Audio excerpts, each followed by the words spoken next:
Friends, in this session, we will be dividing into three parts, part A, part B, and part C.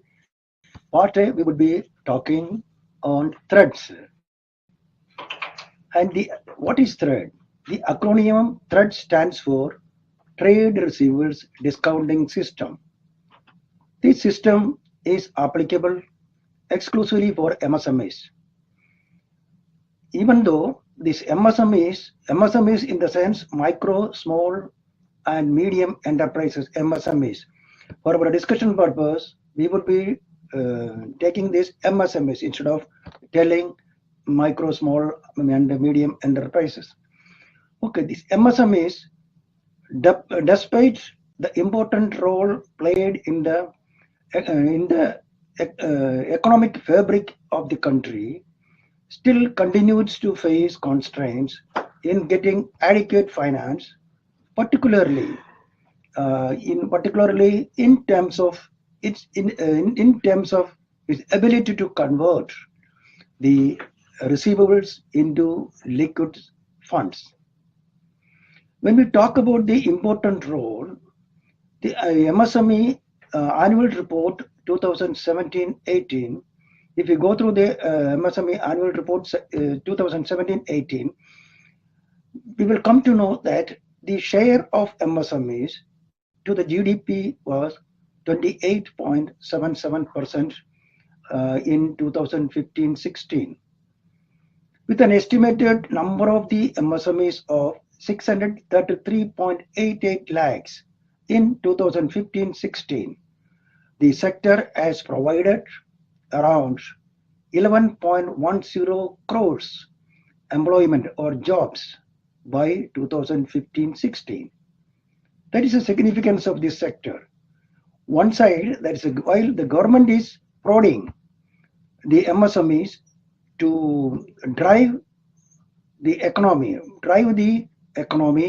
in the second phase of growth and employment, growth and job creation, the entire sector is grappling with the challenge of getting its receivables on time.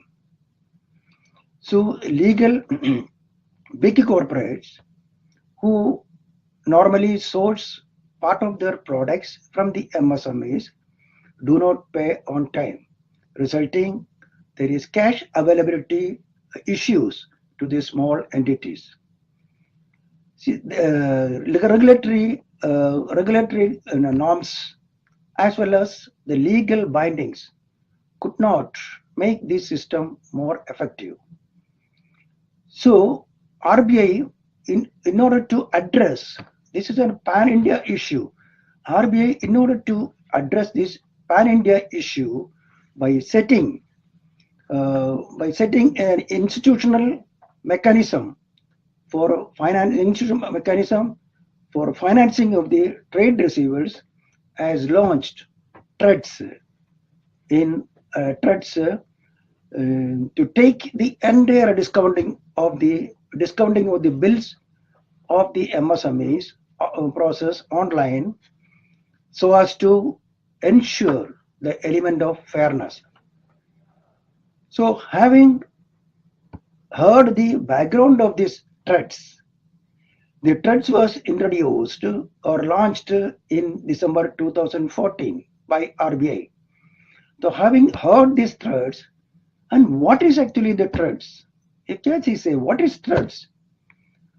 Threads, as I told you, as I indicated, that it is an institutional mechanism for discounting of the trade bills of the MSMEs, of corporates, other buyers. It's an institutional mechanism, and it is a digital platform. It's a digital platform wherein the MSMEs have access to capital. It's a digital platform wherein the MSMEs have access to the capital by auctioning their invoices or their bill of exchange. Under these threads, both either bill of exchange or the bill of exchange or invoices can be traded. So here both invoices as well as the bill of exchange are permitted for undertaking the transaction in the threads. And this can be created by either by the MSMEs, that is a seller, or by the buyers also. Both the parties can do it. So we will be later part, we will be saying what will be called when the MSMEs are loading these invoices or bill of exchange, or the buyers. And another area is that the here this in the digital platform wherein these MSMEs can have access to the capital by auctioning the, as I told you, by auctioning the bill of exchange among different financiers. The financiers are either bank or identified NBFCs. Both can act as the financiers under the TRUDS platform. And TRUDS transaction should always be, means invariably be without recourse. That is without recourse. That means that MSMEs are that they did not face any problems at the later stage after having received the payments. So it is always without recourse. And TRUDS does not assume any credit risk. The money would be received by the MSMEs, that is sellers, but TRUDS would not take any credit risk. Then who would be taking the credit risk? Because it's a financial transaction. That later part we will come to know who would be taking this credit risk. Then no set off are allowed under the TRUDS. The most important aspect in this TRUDS is that the transactions allowed under the TRUDS are eligible for being classified as priority sector lending targets. And moreover, the financiers, that is the banks or the NBFCs, can also have access to the individual MSMEs for marketing purpose. This is in a nutshell about the TRUDS. Now, having heard this one, then we can say that who are the participants? Who are the participants in the TRUDS transactions? As we said, one is MSMEs, micro, small, and medium enterprises.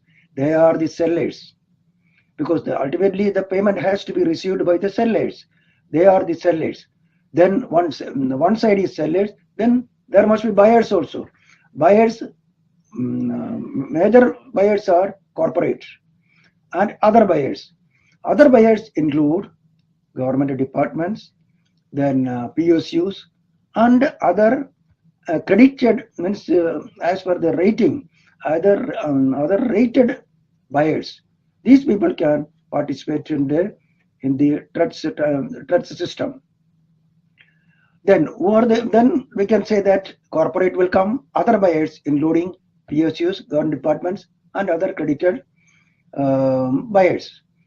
Then the financiers, they are all the participants. Financiers, it may be banks or it may be NBFCs, identified NBFCs, not all NBFCs. Then bankers and bankers of the sellers as well as the buyers in both the parties, sellers bankers as well as the buyers bankers.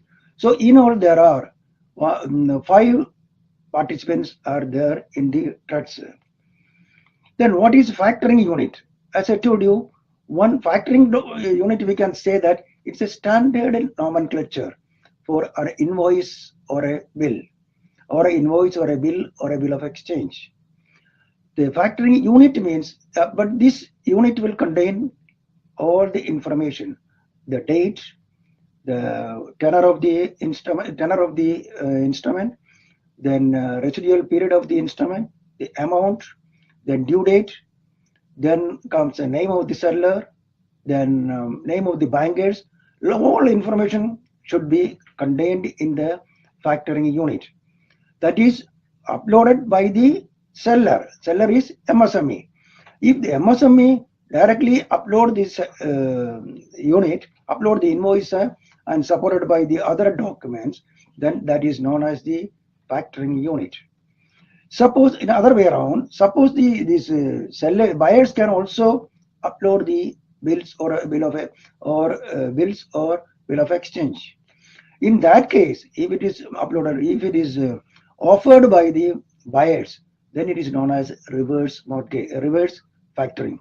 There are two concepts, that is factoring unit as well as reverse factoring unit. It is created by the buyers, that's reverse marketing.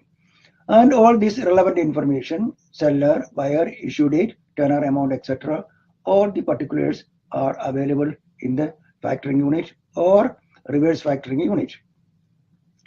This business, the transactions are set up under the Payment and Settlement Act 2007. This is coming under this Payment and Settlement, not RB Act, it is coming under Payment and Settlement Act 2007. Now, as I told you, the trusts would not take any credit risk. Then who should take the credit risk? Then let us see. Then what are the financial criteria for becoming an entity to become a trust? Then some criteria has been laid down by RBI. Here, the entire risk is being credit risk is being taken by either the bank or that the financiers, we can say, either the bank or the NBFCs, identified NBFCs. So the capital requirement is fixed at a lower level. That is, the minimum paid up capital should be 25 crores. In other cases, it will be more than this 25 crores. But in this case, trusts, because why this lower capital? Because the trusts would not take any credit risk. It is only a platform, just like a private sector lending certificate. The Kuber platform is there. Here, this platform, this is the platform name is known as trusts. So the minimum paid up capital is 25 crores.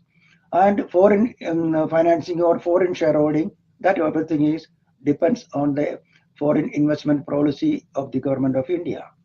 And another condition is given that no other than the promoters, no one can hold stake, no one can take the stake beyond 10% of the capital of the trusts.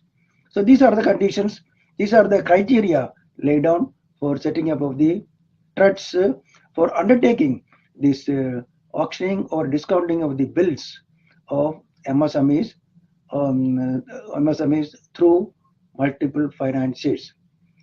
Then the trusts also should contain, they also should have adequate technical capability. One is that it is able to provide an electronic platform. The trust itself is a platform, or digital platform. It is able to provide an electronic platform. That's the most important point as far as technical capability is concerned. Then these trusts also should have an online surveillance system, accredited online surveillance system. And the third point is that business continuity plan. Not that one day or the 1 month or some 1 month they do the business, thereafter they will wind up this one. No, that business continuity plan should be there, that is duly approved by the competent authority. Then information dissemination in real-time basis. Whatever the information, because these units, that is factoring unit or reverse factoring unit, they would be having the all information, and based on that they are required to generate notices, then payment due date, all the things they will have to. For that they should have the adequate information and data collection, data collation, and data authentication as well as dissemination. That is one of the criteria which is required to be maintained by the trusts. Then how these trusts operate? Operational, because we have heard what is actually the background we discussed. Then we have said that what is trust, and we have also seen that who are the participants in the trust system.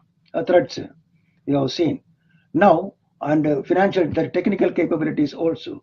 Then who can become the trusts? and threats to become threats or undertake the threats business. And RBI will also carry out a fit and proper criteria, that is for analyzing the business performance of that particular entity for a minimum period of 5 years. It is not in what they have done in threats. It's a new entry, but they have been in another business, but the satisfactory business, their integrity, their financial soundness, all these factors are to be taken into account while giving the license for carrying out the threats in India. So how this, now that we are going to discuss how the threat system will operate, because that is important. We have seen all the things. Now operation. First is that bills or bill of exchange, and creation and uploading of the bills and invoices on threads by MSME. MSME normally majority of the bills are being uploaded by the MSME, that is seller. Certain cases by buyers also. Then in the reverse factoring facility, in the factoring unit are being uploaded by the MSME sellers. Then they will create the factoring unit which contains all the particulars as I already mentioned or indicated. Then the bills have been uploaded. Then this buyer, either it is a corporate or a government department or PSU or any other rated buyer, they will logs on and flags the unit as accepted. Acceptance is a must. Accepted within the specified time or specified date. They will have to accept it. And accepted one only should be taken it forward for discounting. Then buyer logs on and flags the unit as accepted within a specified date. Then uploading all other relevant documents. Once the unit is allotted, then it is followed by, once acceptance has taken place, then uploading all the relevant documents. Then comes the financiers, that is the banks or the NBFC, offer bids for the unit online. Online they will give offer, but the speciality of the offer is that many financiers are giving the offer, but it cannot be seen by other competitors. Only the MSME seller or the buyer would only view that the offer, else that will the purpose of auctioning will get defeated. So it is visualized. It can be visualized only by the particular this factoring unit. In that case, it is by the MSMEs, or a reverse factoring, it will be by the buyers. So relevant, there is exclusive. Financiers give the bid, and then that bid is to be accepted by MSMEs. For this customer, we take it as a factoring unit that is uploaded by the MSME seller. Okay, that once it is accepted, it is to be accepted by the MSME, that is a seller, and once it is accepted, it cannot be revoked, it cannot be modified, it cannot be cancelled by the on behalf it cannot be cancelled by the seller, by the MSME seller. Okay, then the discounting will take place. That actually it is accepted bills are discounted by the banks, and payment will be made to the bank on behalf of the buyer. The bank then discounts the bills, and within the transaction plus 2 T+2 basis, the payment will be made to the MSME seller by the bank or MSME, or we can call it as that is a financier. And acceptance by no option reversion, discounting of the bills payments, then final payment. Then this payment to this MSME has already received the payment. Then final the due date. But all the time these threats will issue notices, the due date intimation to their bankers also. The buyer's bankers intimation will be received. The due date is this one, and buyer's banker will have to make the payment to the financer. Then if any bills are unfinanced, then that would be dealt by the outside the system. And here the settlement would be trigger the settlement between financier and the MSME and accepted bids T plus 2 base, as I told you. Then final will be trigger between the buyer and the uh, ultimate financer on due date. Financer will be. So as I told you, that the risk is taken by actually the credit risk is taken by the financier, either the bank or either the bank or that is NBFC, who were financing or participating in the bid, and the bid is accepted, then they would be taking the risk. The risk, there is a business risk they are taking. And what this is what in nutshell about the threats. And even though these threats was implemented in December 2014, it could not take off for due to various reasons. And during the year, the government has permitted state-owned corporations, companies to participate in the platform. And thereby, this business started picking up. And current year, it is expected that the business of 20,000 crores through these threats. And government RBI has also licensed 3 entities to carry out the threats business. There is a Receivable Exchange of India Limited, that is RXIL. That's a joint venture of NSC Strategic Investment Corporation Limited and CDB. And second one is Air Threads Limited. It's a joint venture of Axis Bank and MI Junction. Then third one is Mind Solutions Private Limited, that is run by MI Solutions. These are the 3 licenses. They are permitted as on today by the RBI for carrying out this business of threats. It is getting picked up, and as I told you, it's estimated the business of 20,000 crores in current year. So I presume that you have heard, you have got a fair idea about the threats. We discussed the background, we discussed what is threat, who are the participants, and how this operates, what are the technical capability a threat should have, and what is the eligibility criteria for becoming a threat, and how the settlement is taking place, and what is the percentage trend. So 3 entities are authorized, licensed to do the threats business. They are Receivable Exchange of India Limited, that is known as RXIL, then Air Threads Limited, and Mind Solutions. Okay, now let us go to part B. Is it clear?